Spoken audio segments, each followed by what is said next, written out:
Orang yang berilmu lebih utama daripada ahli ibadah. Dan kenapa keluar pengajaran ini? Kerana merujuk kepada peristiwa di mana pendeta itu dibunuh. Dan kenapa? Pendeta itu dah bagi tahu siap-siap dah, kamu taubat kamu tak akan diterima. Sedangkan yang menentukan taubat diterima atau tidak ialah kerja Allah Subhanahu Wa Taala.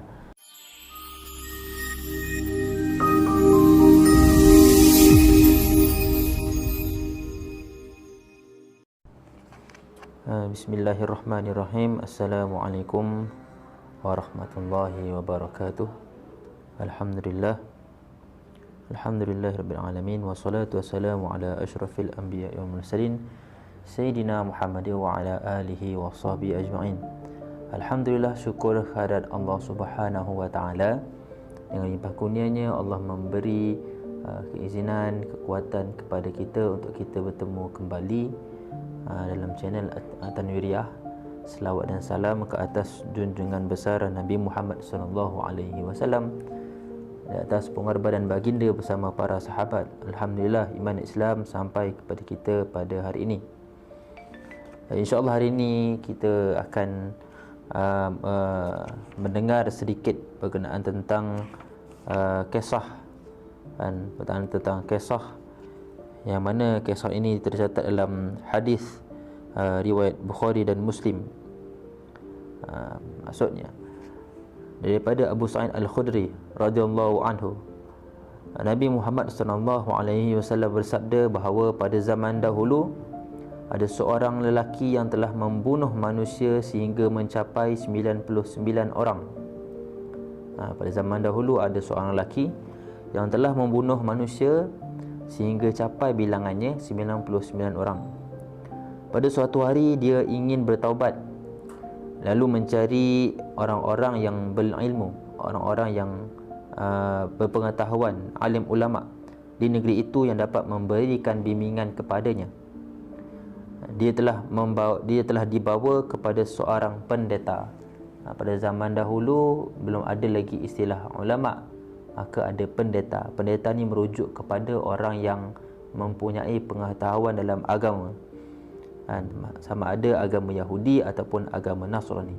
Lantas dia menceritakan kejahatannya, iaitu membunuh 99 orang, dan dia bertanya kepada pendeta tersebut, "Wahai pendeta, adakah taubatku masih diterima?"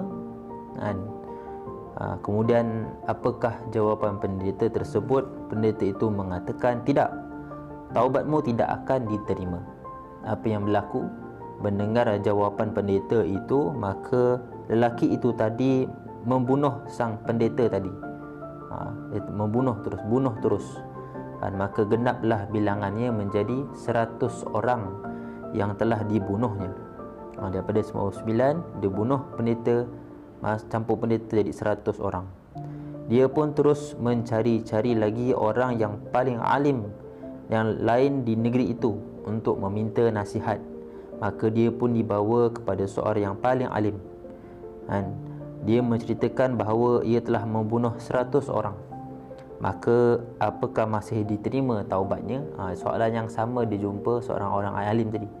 Tadi dia jumpa pendeta, jumpa pendeta, dia bunuh pendeta. Lelaki ini dia jumpa orang yang alim, dia tanya adakah masih diterima taubatnya. Orang alim itu menjawab, "Ya, masih boleh. Siapakah yang berhak menghalangi seseorang untuk bertaubat?" Kata orang alim tu, "Pergilah ke daerah sana kerana penduduk daerah itu menyembah Allah Subhanahu Wa Taala. Sembahlah Allah bersama-sama dengan mereka. Dan janganlah engkau kembali lagi ke kampung halamanmu, kerana perkampunganmu daerah hitam, iaitu daerah yang banyak melakukan maksiat." Kerana nasihat alim ulama ini supaya dia berhijrah ke satu tempat yang lebih baik, ke satu tempat yang mana di dalam daerah itu mereka semua menyembah Allah Subhanahu Wa Taala. Inilah hijrah. Perebutan dua malaikat. Maka lelaki itu tadi pergilah ke tempat tersebut, dan apabila sampai di tengah perjalanan, dia pun meninggal dunia. Tengah jalan, on the way nak pergi ke tempat yang baru, nak berhijrah ke tempat yang baru, meninggal dunia. Kemudian malaikat rahmat dan malaikat azab bertengkar merebutkan orang itu.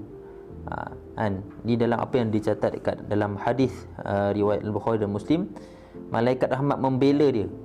Malaikat rahmat berkata dia pergi ke sana kerana benar-benar ingin bertaubat dan menyerahkan dirinya dengan sepenuh hati kepada Allah Subhanahu wa taala.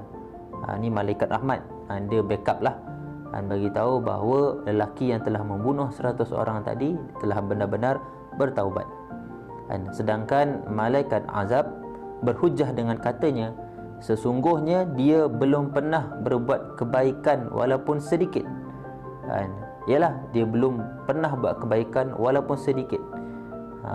Dah bunuh 100 orang dalam perjalanan nak berhijrah ke tempat yang lebih baik. Adakah dia dah buat kebaikan? Jawapannya belum. Ke atas hujah itulah malaikat azab nak tarik dia.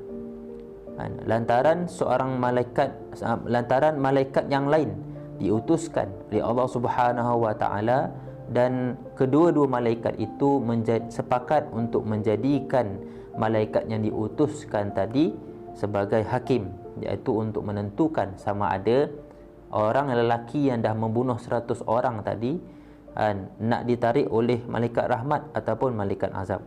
Maka malaikat diutuskan oleh Allah tu menjadi hakim. Malaikat yang menjadi hakim itu berkata, ukurlah jarak kedua-dua daerah itu dan nasibnya akan ditentukan berdasarkan yang lebih hampir. Nak ukur daerah apa ni? Merujuk kepada daerah yang mana daerah yang nak pergi ke hijrah dan daerah kampung halamannya. Kampung halamannya dikategorikan sebagai halaman atau kampung yang hitam, daerah yang hitam, penuh dengan kemaksiatan. Maka tempat yang nak dihijrah itu ialah tempat yang baik, tempat yang baru, tempat yang mana orang yang menyembah Allah Subhanahu wa taala. Maka ukurlah jarak kedua-dua daerah itu. Apabila diukur, mereka mendapati bahawa daerah yang ingin dituju itulah yang lebih hampir. Maksudnya apa?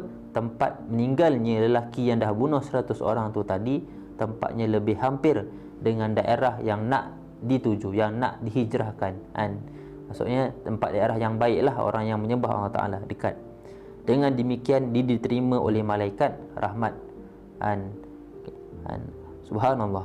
Kita lihat beberapa kisah ini, maka walaupun dia dah seumur hidup dia membunuh orang, lebih mencecah 100 orang yang dibunuh, tetapi dengan asbab usaha dia untuk berubah, usaha dia untuk bertaubat kepada Allah Subhanahu wa taala, maka dalam perjalanan dia berhijrah, walaupun dia belum buat satu kebaikan sekalipun, maka jasadnya diterima oleh malaikat rahmat Allah Subhanahu wa taala. Apa pengajaran terhadap kisah yang diceritakan dalam hadis ini? Antaranya ialah seseorang yang sedang menghadapi masalah hendaklah berdamping dengan seorang ulama agar dapat menyelesaikan masalahnya.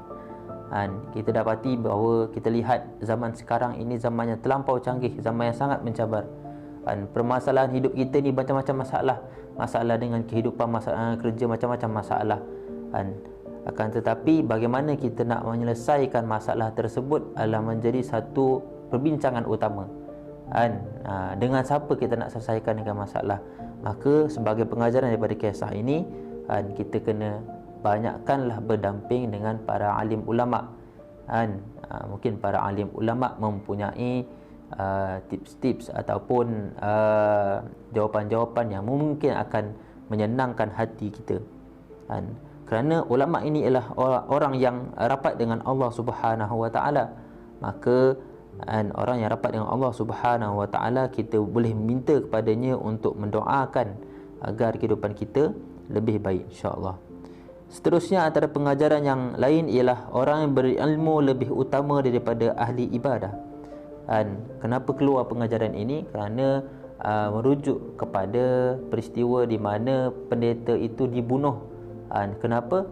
Pendeta itu dah bagi tahu siap-siap dah, kamu taubat kamu tak akan diterima. Sedangkan yang menentukan taubat diterima atau tidak ialah kerja Allah Subhanahu Wa Taala. Maka pendeta itu walaupun dia ialah ahli ibadah, maka orang yang ilmu lebih utama. Maksudnya bila nak menjawab itu, janganlah terus kita menghukum.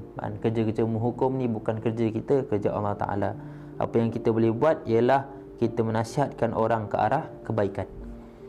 Pengajaran yang seterusnya, pengajaran yang ketiga, orang yang ingin bertaubat hendaklah berusaha mengubah cara hidupnya. Kena ada usaha dengan menjauhkan diri daripada perkara yang merangsangnya untuk melakukan perbuatan dosa. Kenalah mempunyai usaha. Kena mempunyai usaha untuk jauhkan dengan rangsangan. Apa maksud rangsangan? Maksudnya ialah apa-apa yang boleh mendetik hati kita untuk buat maksiat. Jadi kita jauhkan perkara tersebut. Kena berusaha. Dan pengajaran yang terakhir ialah agama kita, agama Islam menganjurkan agar kita mencari tempat tinggal dalam kawasan yang baik, dalam kawasan yang kondusif, dalam rangka untuk mewujudkan semangat tolong-menolong dalam melakukan kebaikan dalam masa yang sama untuk menjaga perkara yang terbesar, iaitu iman kita. Jadi mengikut dalam kisah ini, lelaki yang ingin bertaubat itu dinasihatkan oleh orang ulama supaya berhijrah ke tempat yang lebih baik. Kerana kalau dia patah balik ke kampung halaman, maka akan ada risiko kebarangkalian yang besar bahawa dia akan melakukan kembali maksiat, iaitu pembunuhan. Itulah adalah beberapa pengajaran daripada kisah yang saya sampaikan sebentar tadi. InsyaAllah itu sahaja peringatan dan perkongsian secara ringkas yang dapat saya kongsikan kepada anda semua. Moga-moga kisah itu tadi menjadi pengajaran dan juga menjadi pedoman dalam kehidupan kita. Aku qauli hadza astaghfirullahalazim li wa lakum. Terima kasih kerana mendengar. Mohon maaf atas tersalah bahasa, kata dan sebagainya. Wabillahi taufiq hidayah. Wassalamualaikum warahmatullahi wabarakatuh.